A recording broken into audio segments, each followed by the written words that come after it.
It isn't an accident that gas prices are this high. It's because Washington has failed to deal with the challenges of alternative energy when it had a chance.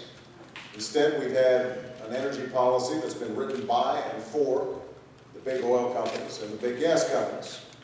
We've had an energy policy that was shaped by Dick Cheney, who met with the environmental groups once, met with the alternative energy groups once, and then proceeded to meet with the oil and gas companies 40 times in writing energy legislation.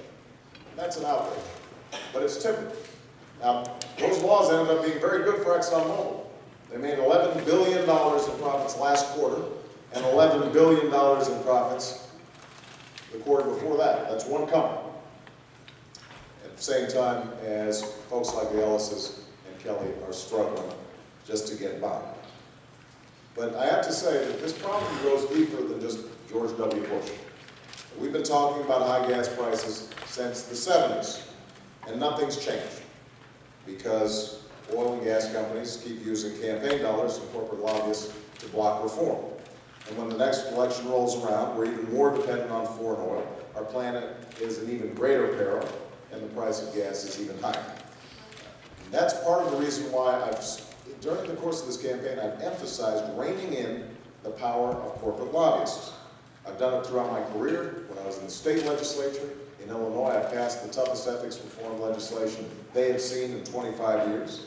And that's why when I reached the United States Senate, I reached across the aisle to pass a law that will give Americans the chance to fill up their cars with cleaner biofuels, and passed a plan to raise our own fuel standards that won support from lawmakers of both parties who had never supported raising fuel standards before.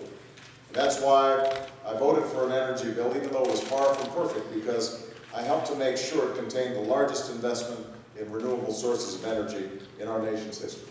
And I fought to eliminate the tax giveaways that oil companies slipped into that bill. Oil companies that have spent $500 million lobbying Congress in the last 10 years while their profits have risen to record highs. That's part of what this election is about.